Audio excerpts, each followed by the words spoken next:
Palavra da Verdade, com Hernandes Dias Lopes. Vamos examinar hoje o Salmo 19.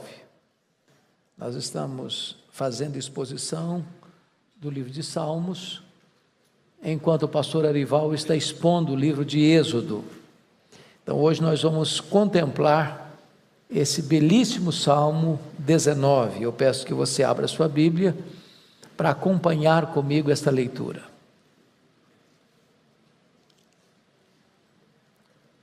Está escrito o seguinte: os céus proclamam a glória de Deus, e o firmamento anuncia as obras das suas mãos.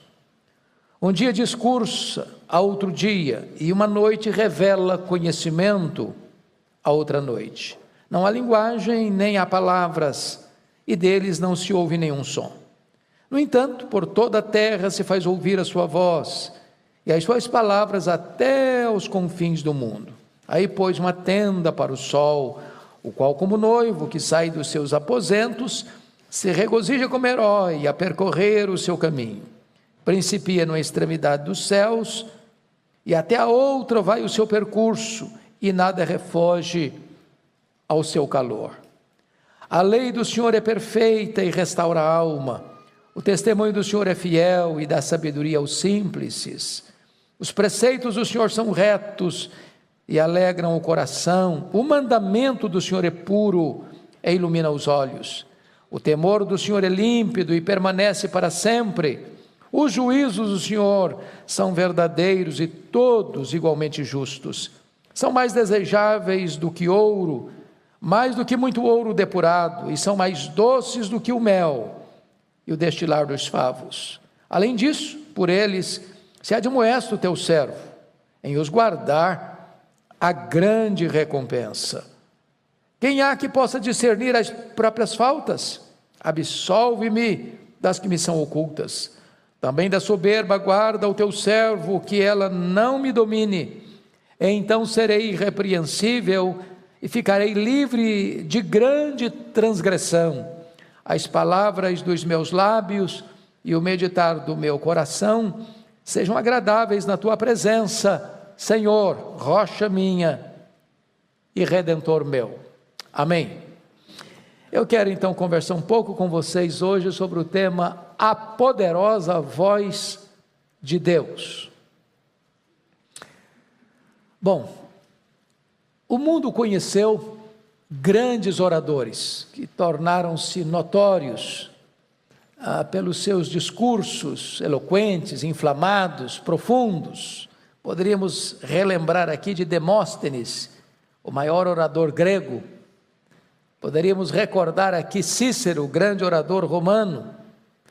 Poderíamos trazer à memória esclarecida de vocês João Crisóstomo, pai da igreja, conhecido como Boca de Ouro. Ou poderíamos pensar no grande orador lusitano que viveu na Bahia, Antônio Vieira, e outro baiano, Rui Barbosa.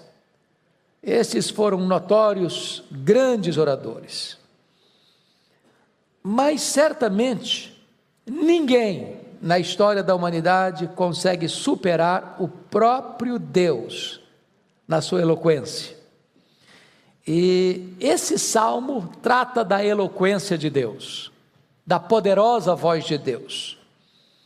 Se as obras de Deus descrevem com beleza singular, com eloquência ímpar, o seu poder, a sua palavra escrita, ela descreve de forma singular a grandeza incomparável da graça de Deus. A revelação natural fala do poder de Deus, enquanto a revelação escrita fala da graça de Deus. A revelação natural é dirigida aos olhos, a revelação escrita é dirigida aos ouvidos. E esse salmo começa dizendo: os céus proclamam a glória de Deus, e o firmamento anuncia as obras das suas mãos. Aqui está uma declaração fenomenal, porque o que seria os céus? Talvez é uma palavra que resume, que sintetiza o que nós chamamos hoje de universo. E o que é o universo?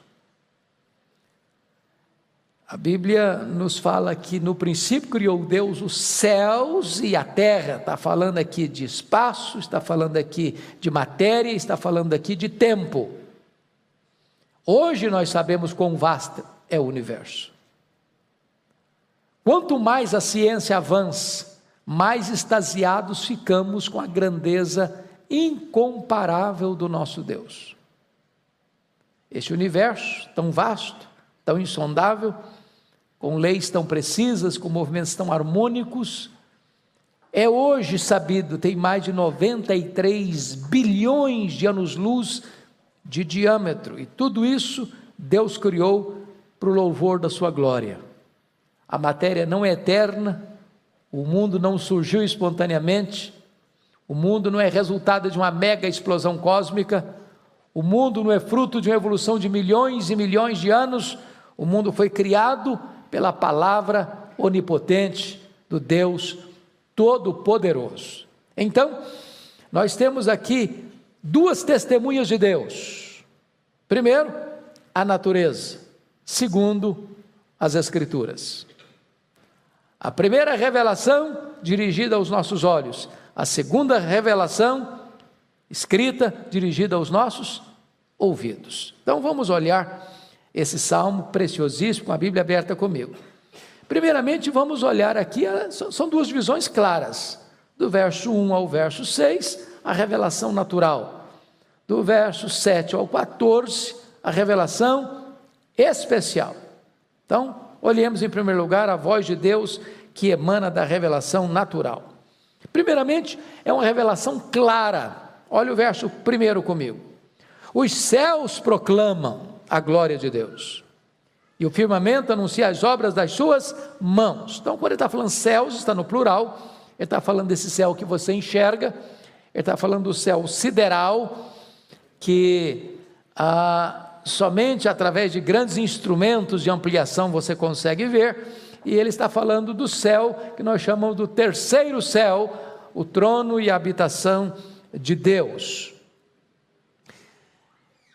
Aqui está o espaço, aqui está a matéria, aqui está o tempo. Os céus declaram a glória de Deus. E certamente essa expressão traz a ideia de que esta revelação é notória, ela é eloquente, ela é clara, ela é perceptível. Não é preciso fazer nenhum curso acadêmico avançado para ver que os céus declaram a glória de Deus. Está aí, é notório. Aliás, Paulo chegou a dizer que os atributos invisíveis de Deus podem ser vistos pela criação. As digitais de Deus estão por toda parte. É uma revelação clara. Segundo, é uma revelação constante. Olha o verso 2. Um dia discursa outro dia, e uma noite revela conhecimento a outra noite. Em outras palavras, Deus fala com você pela revelação todos os dias, todas as noites. Em outras palavras ainda, o discurso de Deus na natureza não é monótono. Se você perceber, cada amanhecer tem um matiz diferente, tem um desenho diferente. Cada entardecer, cada pôr do sol, Deus pinta um quadro diferente. Deus põe na tela um quadro diferente. Não é monótono. Aliás, nesses dias aí, que nós pudemos contemplar, sobretudo andando mais para o interior, onde você não vê tantas luzes concorrendo, é fascinante ver o pôr do sol. Às vezes as nuvens avermelhadas, e tem hora que você passando no meio do arvoredo, parece até que está tendo um incêndio, aquelas luzes vermelhas que emanam das nuvens no pôr do sol, Parece que a natureza está toda revelando para nós a singularidade desse pintor, né? E a palavra aí, que está no versículo 2, um dia discursa outro dia, a palavra discursa no hebraico é um borbulhar irreprimível de uma fonte, é um discurso que vem em cachoeiras, em catadupas, em expressões ricas, abundantes, quase que indescritíveis de beleza. E se você perceber, cada gota de orvalho é única, é singular. Tudo isso é voz de Deus aos seus olhos, à sua percepção visual, né? Mas em terceiro lugar, é uma revelação sem linguagem. Olha o verso 3 comigo. Não há linguagem, nem há palavras, e deles não se ouve nenhum som. Você não precisa escutar uma voz, você não precisa escutar um discurso, você não precisa escutar um som, você vê. É a revelação dirigida aos seus olhos, não aos seus ouvidos. Em outras palavras, Deus é visto antes de ser ouvido. Ninguém fica de fora desta revelação. Ela é natural, ela é universal, ela é eloquente, ela é patente, ela é como um borbulhar irreprimível de uma fonte. Essa é a ideia. Mas em quarto lugar, ela é uma revelação universal. Olha o verso 4 comigo. No entanto, por toda a terra se faz ouvir a sua voz, e as suas palavras até os confins do mundo, né? Então, aqui precisamos entender a universalidade desta revelação, porque se você notar o que está escrito na Escritura, lá em Gênesis 1:1, no princípio criou Deus os céus e a terra. O que existia antes do princípio? Ou quem existia antes do princípio? Só Deus existia. Então, antes do princípio, não tem tempo. Antes do princípio, não tem história. Antes do princípio, não tem matéria. Antes do princípio, não tem criação. Antes do princípio, só Deus existia, porque só Deus é eterno. Quando dá o primeiro soar do ponteiro do tempo, Deus cria. E Deus cria sem matéria pré-existente. Todo o universo. E Deus cria em 6 dias. E Deus cria tudo. E Ele está mostrando para nós que as digitais do Criador podem ser vistas, e são. Só quem não tem olhos para não ver. Por exemplo, a beleza de Deus nas nuvens que dançam sincronizadamente ao soprar do vento, ou a beleza do Criador em cada matiz das flores, de cada pétala aveludada, de cada pássaro que gorjeando rasga os ares com as suas asas alígeras, ou dos regatos que deslizam mansamente prenhes de cardumes, ou dos mares piscosos, ou das montanhas soberbas empinadas aos céus, ou dos vales profundos, ou a beleza do Criador no sorriso de uma criança. Quando você olha a natureza exuberante, rica, eloquente, Deus criou tudo isso para a sua glória e para o nosso aprazimento, para que você admire Deus na sua grandeza, no seu poder, através dessa criação. Mas olhe comigo o verso 5 e 6, que essa revelação é ainda uma revelação majestosa, o qual como noivo, ele diz aí no verso 4b, aí pôs uma tenda para o sol, o qual como noivo, que sai dos seus aposentos, se regozija como herói a percorrer o seu caminho, principia na extremidade dos céus, até a outra vai o seu percurso, e nada refoge o seu calor. Ele pega um elemento da natureza, poderia pegar vários, mas ele pega o sol. Diz que Deus fez uma tenda para o sol, e que o sol é um noivo, e que ele sai desse aposento garboso, como aquele noivo que desfila na passarela, do leste ao oeste, todo dia, todo dia, todo dia. O sol não tira férias, ele não sai de folga, ele diz: eu estou cansado hoje eu não vou sair do meu aposento. Todo dia.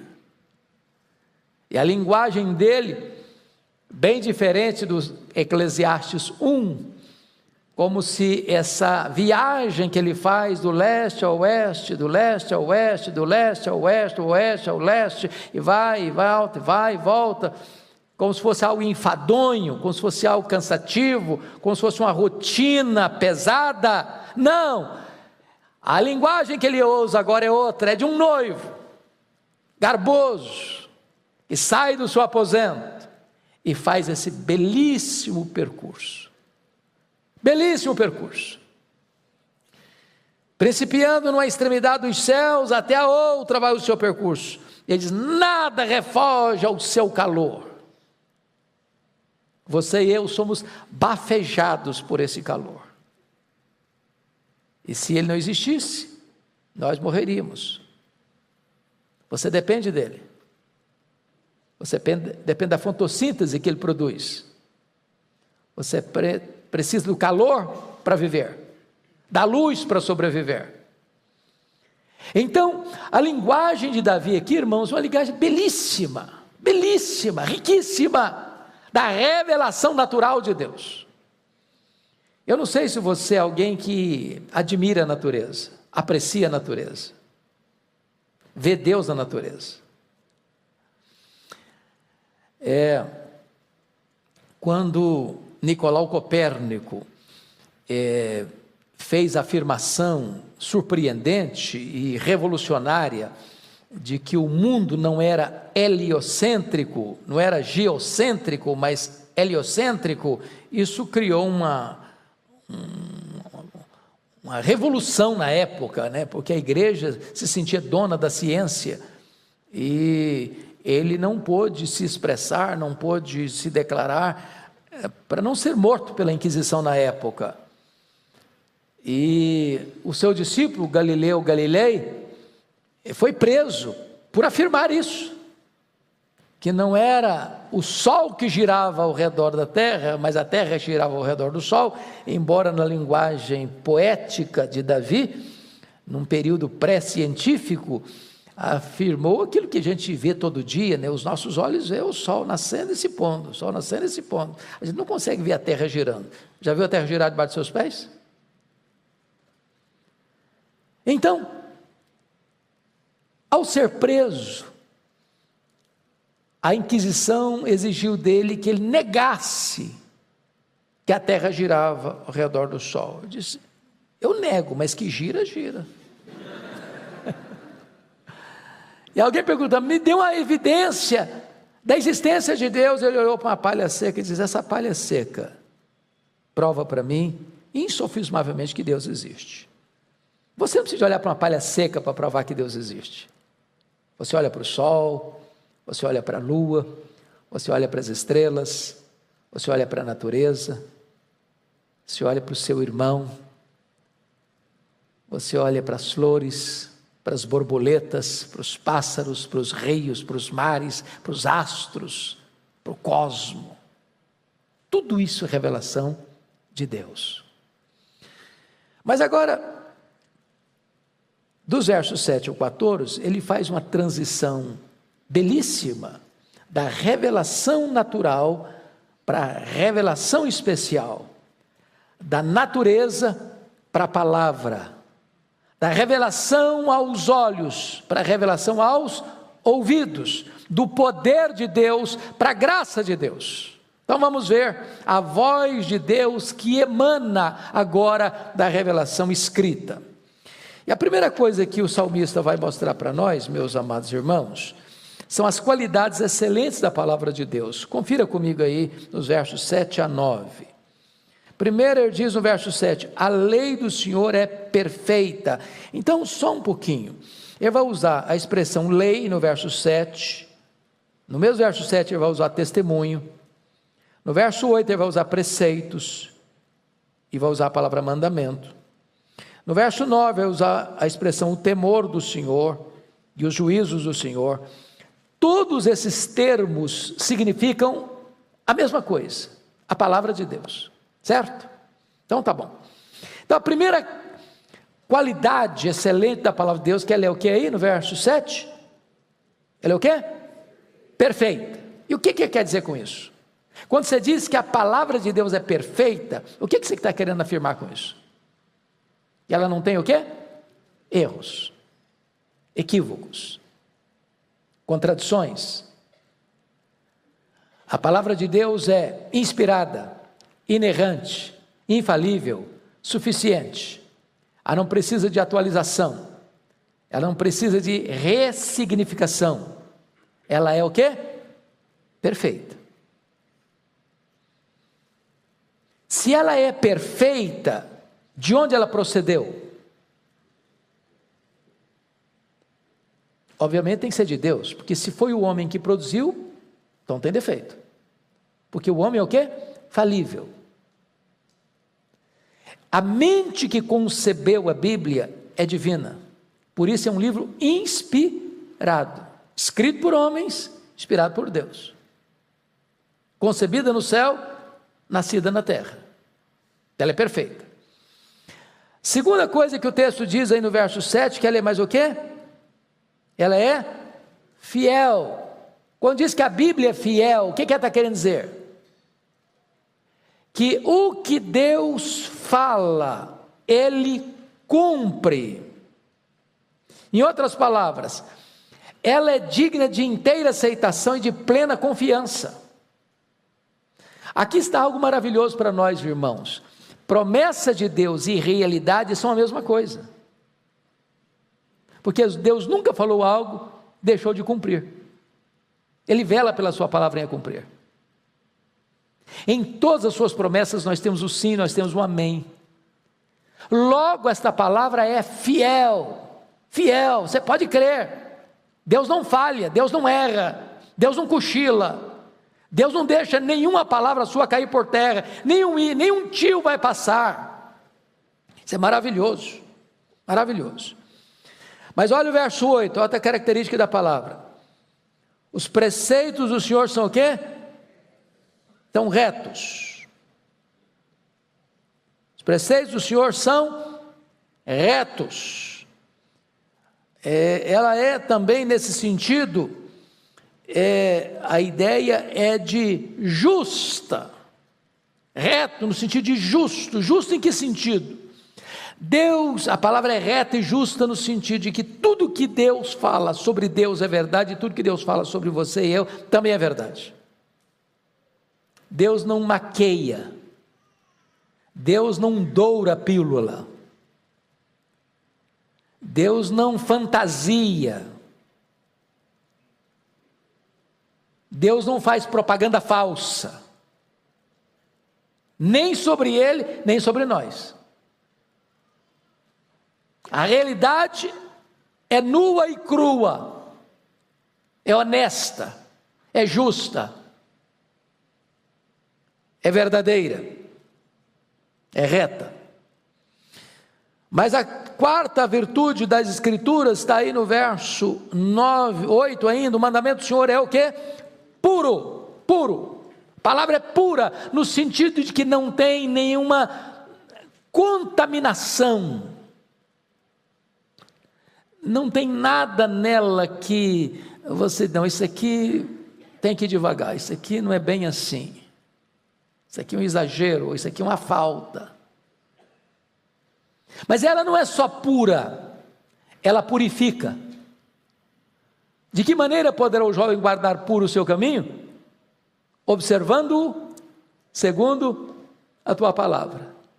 Então ela não só tem a característica de ser pura, mas ela tem o poder de purificar. Em outras palavras, quando você lê a palavra lê você. Quando você examina a palavra, ela examina você. Quando você mergulha nela, ela mergulha em você. É por isso que ela é pura e purifica. Mas, no versículo 9, está escrito que o temor do Senhor é límpido, traz a ideia de puro de novo, e os juízos do Senhor são verdadeiros. Não, versículo 9, o temor do Senhor é límpido e permanece o quê? Desta palavra o que mais? Eterna.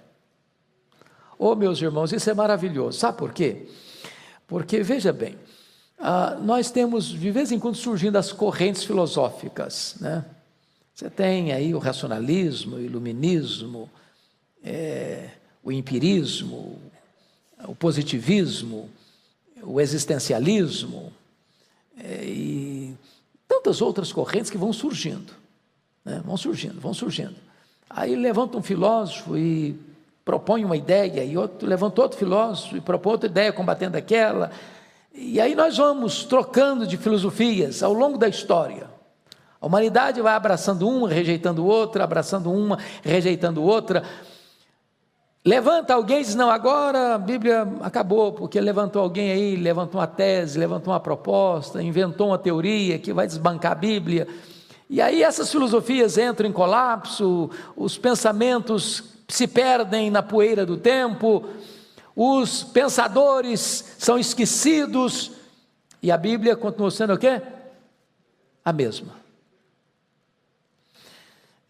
Achei muito engraçado quando o Richard Dawkins, que é chamado o patrono dos ateus da atualidade, escreveu o livro Deus um Delírio. Ah, que barulho, que ruído, né? Deus um Delírio. Procure o livro Deus um Delírio nas livrarias hoje. Estão fazendo desconto assim, preço de banana, porque ninguém compra mais. Ninguém quer mais. Passou, o barulho passou. E a Bíblia está sendo cada dia mais impressa, mais impressa, mais impressa, mais impressa. Não adianta, ela é eterna. Não é apenas a opinião de homens, é a palavra de Deus, ela é eterna, ela não vai passar. Passa o céu, passa a terra, ela não vai passar, ela é eterna. Essa é a ideia aqui. Bendito seja Deus. Bom, essas são as qualidades. Agora vamos ver quais são os efeitos da palavra de Deus. Confira aí no versículo 7 ainda, ela faz o quê? Restaura a alma. Oh, irmãos, que coisa preciosa é a palavra de Deus, ela restaura a alma. Deixa eu fazer um checklist aqui. Quem aqui já passou por um tempo de angústia mesmo, assim, né, que é troço de parecer que você ia ser moído, né, o triturador, e você foi para a Bíblia machucado e encontrou restauração? Quem já teve essa experiência aqui? Restaura a alma. Restaura. Pega o cara mais quebrado, mais machucado, mais ferido, mais amassado pela vida, e Deus vem, levanta, cura, renova. Poder da palavra de Deus. Ela é luz, ela é remédio, ela é fogo, ela é martelo, ela é espada, ela é espírito e vida, ela tem vida em si mesma. Miguel Riso, que foi um ilustre pastor presbiteriano, escreveu um livro chamado Sozinha. Alguém já leu esse livro aqui? Sozinha, Miguel Riso? Não estou vendo ninguém. Esse livro talvez, não tem mais, mas se você for para a internet, talvez você consiga. Sozinha. Foi pastor da Igreja Unida de São Paulo. Foi um dos maiores oradores da igreja presbiteriana de todos os tempos. E esse livro conta a história de um comportor é o vendedor de Bíblia ambulante, que chegou numa fazenda de Minas Gerais e vendeu uma Bíblia para um fazendeiro, numa vila que tinha, e o fazendeiro era analfabeto, mas tinha um dos seus funcionários que sabia ler, e ele chamou o funcionário para ler aquele livro da capa preta, e o fazendeiro se converteu, a família dele se converteu, e os funcionários dele se converteram, e não tinha pregador, não tinha ninguém para ensinar, mas o funcionário era convidado, e as pessoas eram convidadas para ler aquele livro, e na medida que o livro ia sendo lido, as pessoas iam se convertendo, e toda aquela vila se converteu com a leitura do livro. Ela tem vida em si mesma, ela restaura a alma. Bom, segundo lugar, olha o versículo 7 ainda, ela dá sabedoria aos simples. Você sabe que conhecimento e sabedoria são coisas distintas. É possível uma pessoa ser muito culta e ser tola, insensata. E é possível uma pessoa ser semi-analfabeta e ser sábia. O que é sabedoria? A palavra sabedoria, tanto no hebraico quanto no grego, é olhar para a vida na perspectiva de Deus, é ver a vida como Deus a vê. É numa determinada situação você chegar e saber para onde se vai, que rumo tomar, que decisão tomar, que atitude adotar, que palavra proferir, ou que silêncio deva ser adotado. Então a palavra de Deus dá sabedoria às pessoas mais simples. Ela tem uma visão da vida, que o camarada que tem pós-doutorado, às vezes, não consegue ter. Esse é o poder da palavra de Deus, o efeito da palavra de Deus. Ela dá sabedoria aos simples. Aliás, a Bíblia fala que Deus transforma em loucura a sabedoria humana. As filosofias humanas, às vezes, são expressão de loucura, né? O homem filosofa, e aí ele vai achando que ele é o tal. Quer ver um exemplo disso? Eu acho que Paulo botou o dedo na ferida quando escreveu sobre isso. Em Romanos capítulo 1, versículo 21, diz assim: porquanto, tendo conhecimento de Deus, não glorificaram como Deus, nem lhe deram graças, antes se tornaram nulos em seus próprios raciocínios, obscurecendo-se-lhes o coração insensato, inculcando-se por sábios, tornaram-se loucos, e mudaram a glória de Deus incorruptível em semelhança da imagem de homem corruptível, bem como de aves, quadrúpedes e répteis. Ou seja, o cara começou a lucubrar, começou a filosofar, começou a dar asas ao pensamento, criando correntes de filosofia, e aí rejeitou o conhecimento de Deus. E aí nas suas correntes filosóficas, ele negou a existência de Deus, ou transformou Deus numa ave, num quadrúpede de 4 patas, ou num réptil que se rasteja sobre a terra. Ou seja, ele achou que ele era o tal, o sábio, e ficou louco, maluco, ruim da cabeça. Mas a palavra de Deus faz o quê? Dá sabedoria aos simples. Pois bem, vamos olhar agora que essa palavra tem outro efeito. Versículo 8 diz que ela alegra o coração. Quantas vezes você já foi triste para a Escritura, abriu a Bíblia e saiu de lá alegre? Uma tristeza avassaladora. De repente um banho de alegria. Usando as palavras que o Orival usou hoje, Deus colocou compressas de alegria no seu coração triste. Mas mais do que isso, outro efeito aí, confira comigo, versículo 8, ela ilumina os olhos. O que significa ilumina os olhos? Tem hora que você não está vendo a saída, não está vendo a solução, o caminho está nebuloso, há um nevoeiro denso. Você tem que tomar uma decisão, você não sabe que decisão tomar. Você está olhando para o problema e não vê uma saída, uma janela no fim do túnel, uma luz entrando. E você vai para a Bíblia, e você abre a Escritura, e de repente Deus ilumina os seus olhos, clareia o caminho. É por isso que a Bíblia diz que a vida do justo é como a luz da aurora que vai brilhando mais e mais até ser dia perfeito, porque o justo é aquele que tem a Bíblia como a lâmpada para os meus pés, a tua palavra, e luz para o meu caminho. Mas vamos ver agora, meus amados, o valor da palavra. Vimos aqui a influência dela, agora vamos ver o valor dela. Você pode ler o verso 10 comigo? Todos juntos, vamos lá?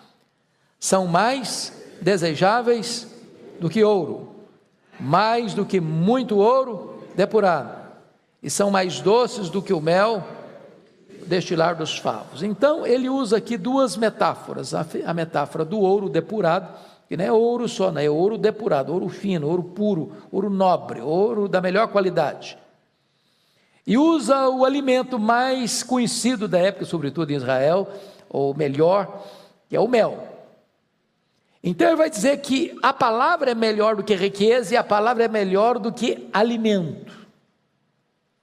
A palavra é melhor do que a melhor riqueza, e a palavra é melhor do que o melhor alimento. Esse é o valor dela.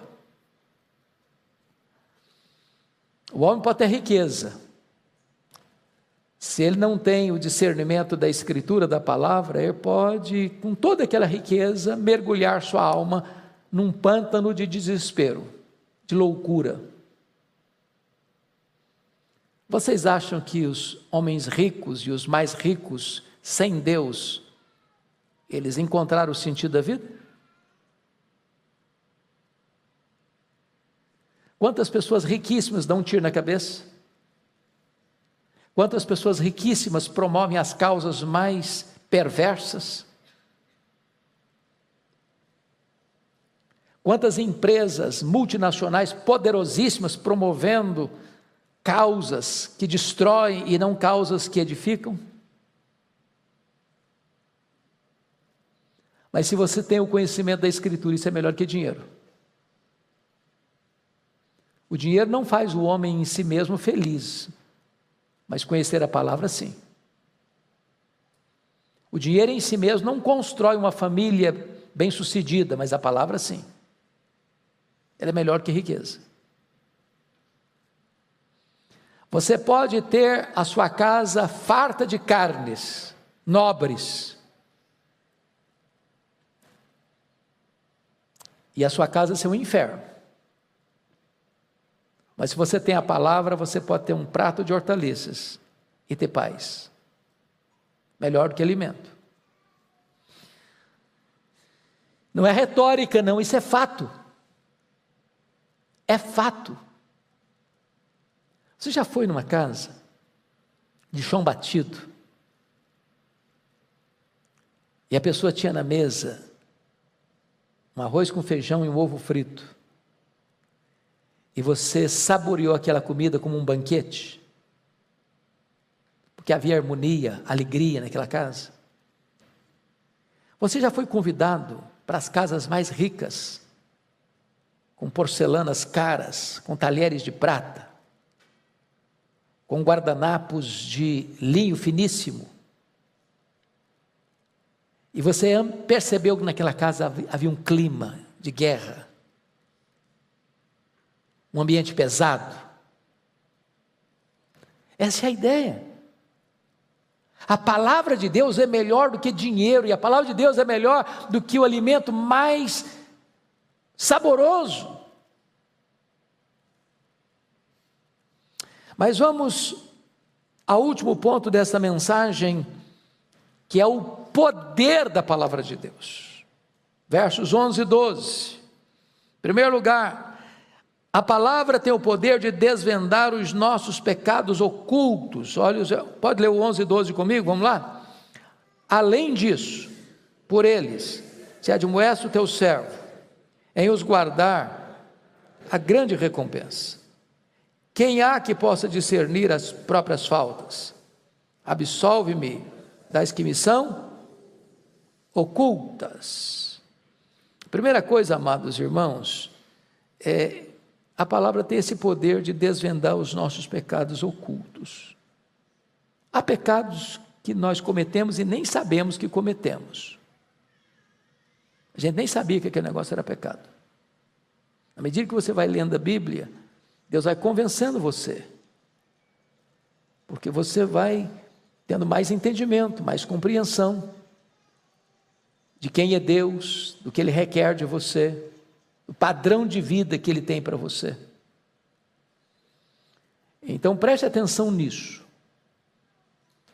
A pessoa que acha que está vivendo uma vida muito boa, que Ele é o padrão da excelência, que Ele é o suprassumo da vida espiritual, via de regra, são as pessoas que não conhecem a palavra de Deus.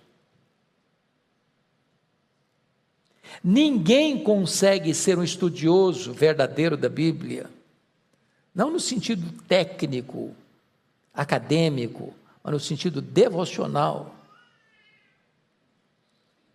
e ter o narizinho empinado. É por isso que as pessoas que mais choram pelos seus pecados, ou lamentam os seus pecados, ou confessam os seus pecados, não são as pessoas que mais pecam, são as pessoas que mais intimidade com Deus têm. Leia a sua Bíblia e você verá isso. Não foi esta a postura de Isaías? Ai de mim, Senhor, eu estou perdido. Sou um homem de lábios impuros e habito no meio de um povo de impuros lábios. Não foi esta a postura de Jó, quando contempla Deus? Eu te conheci só de ouvir, agora os meus olhos te veem, por isso eu me abomino no pó e na cinza. Não foi esta a posição de Pedro: afasta de mim, Senhor, eu sou um pecador. Não foi esta a postura de Paulo: miserável homem que eu sou, quem me livrará do corpo desta morte? Não foi esta a postura de João, que caiu como morto aos pés do Senhor? Então, quando você vê um crente assim, que acha que ele é o tal, que ele sou narizinho empinado, peito estufado, está vivendo na penumbra, está longe da luz.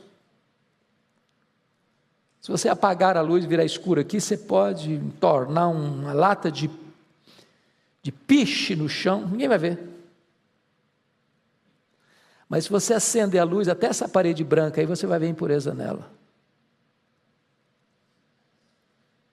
Na medida que você vai lendo a Bíblia, Deus vai trazendo à tona, Deus vai revelando. Coisas que você achava que não tinha nada a ver, passa a ter a ver.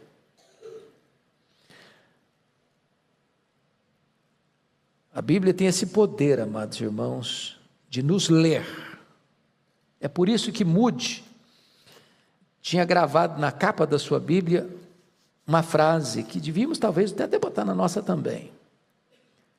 A frase era essa: este livro afastará você do pecado, ou o pecado afastará você desse livro. As duas coisas não caminham juntas.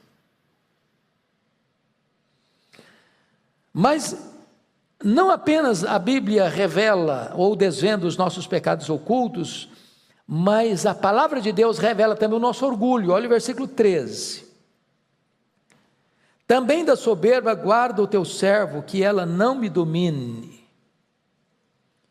Então serei irrepreensível e ficarei livre de grande transgressão. Não é possível você ter intimidade com a Bíblia e nutrir orgulho no seu coração. Você acha que o orgulho pode brotar no coração de um crente? De um salvo? Irmãos, o orgulho visitou o coração de um anjo e aí virou demônio. O que poderia trazer orgulho? Eu tenho uma família maravilhosa, minha família não tem problema.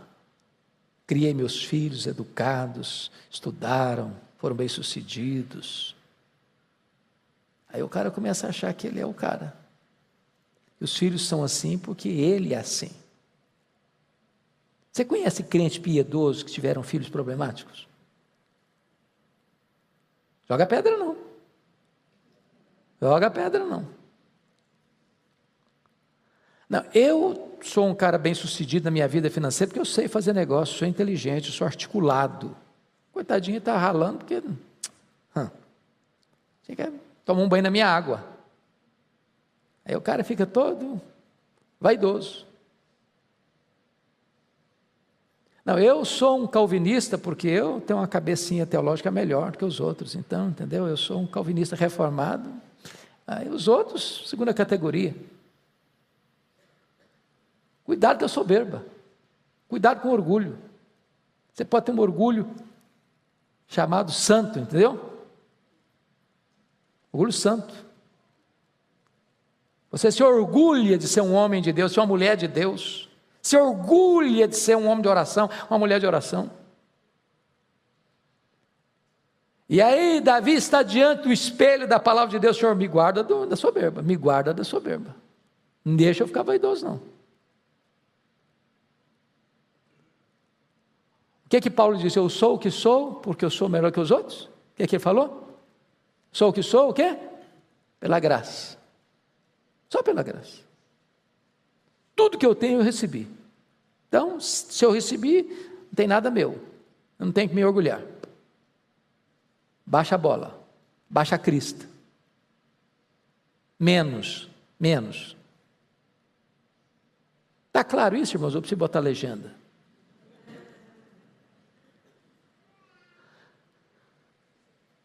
Terceiro lugar.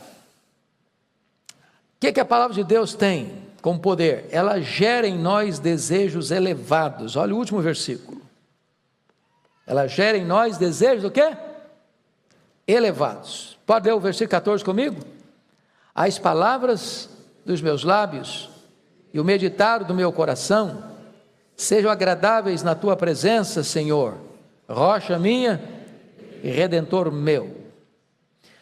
Há duas coisas aqui que merecem destaque: palavras faladas e desejos secretos. Porque às vezes as nossas palavras são bonitas, mas o que está lá no recesso do coração não é tão bonito assim não. Você já ficou chocado com você? De vez em quando até escandalizado? A gente consegue maquiar aos olhos das pessoas. Às vezes as pessoas admiram não quem nós somos, mas quem nós aparentamos ser. Eu nunca me esqueço de um pastor que foi lá em Vitória, um dos nossos conferencistas, numa ocasião especial da igreja, e ele usou uma frase chocante. Ele disse assim: se a minha mulher me conhecesse como Deus me conhece, ela não ficaria casada comigo nem um mês.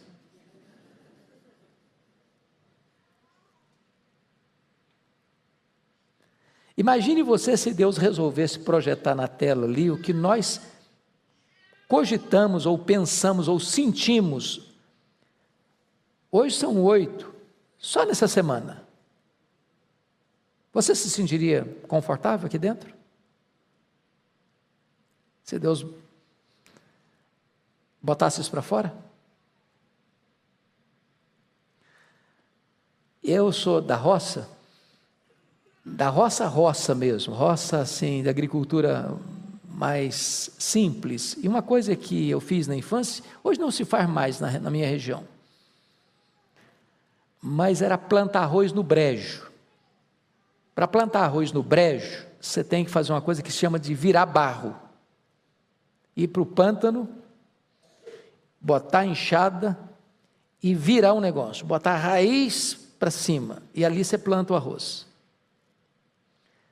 Quando a Bíblia diz, lá no Salmo 139, sonda-me, ó Deus, A ideia de sondar aí é virar o barro, é trazer à tona o que está lá, escondido lá dentro. O que o texto está dizendo é que quando você lê a palavra e medita na palavra, e entra na palavra, e a palavra entra em você, Deus vai trazendo à tona, à luz do sol, o que está lá embaixo, nas camadas escondidas, nos cofres fechados, nas gavetas, debaixo do tapete, à tona. E ele está pedindo para Deus, falei, Deus, eu não quero só impressionar as pessoas. O meu desejo é que o meditar do meu coração, é que o secreto, é que o que não está à luz, o que não está sendo visto pelas pessoas, seja agradável na tua presença, porque Deus não fica impressionado com as palavras bonitas que nós conseguimos articular. Ele vê o coração e Ele quer a verdade no íntimo. Ele está dizendo que o poder da palavra é que a palavra de Deus, ela penetra em você e purifica de dentro para fora, não maqueia, não é verniz, não é esmalte, não é blush, é mudança interior. Que a meditação do meu coração e as palavras dos meus lábios sejam agradáveis diante dos homens? Não, sejam agradáveis na tua presença. E ele fecha o Salmo 19, não apenas com a revelação natural, com a grandeza do universo, e não apenas com a riqueza da revelação escrita, a palavra, mas ele encerra o Salmo com o Deus da criação e com o Deus da palavra. Quando ele diz assim, seja agradável na tua presença, Senhor, rocha minha e redentor meu. Ele sai da revelação de Deus para o Deus da revelação. E diz que esse Deus é sua rocha, fortaleza. E que esse Deus é o seu redentor. Com isso ele está dizendo o seguinte, ele não quer que você seja apenas um grande leitor da natureza, observador da natureza. Ele não quer que você seja apenas um grande estudioso da Bíblia. Ele quer que você tenha experiências pessoais com o Deus da natureza e com o Deus da Bíblia. Porque é possível aproximar-se da Bíblia como um técnico, como um hermeneuta, como um exegeta, como um teólogo, e isso tudo ficar no campo das ideias, e não mexer mais com a sua história, com a sua vida. Que a observação da natureza e que o exame das Escrituras nos leve a uma experiência pessoal com Deus, de ser a sua rocha, de ser o seu redentor. Que Deus os abençoe, meus amados irmãos. Que Deus seja o seu protetor, que Deus seja o seu salvador.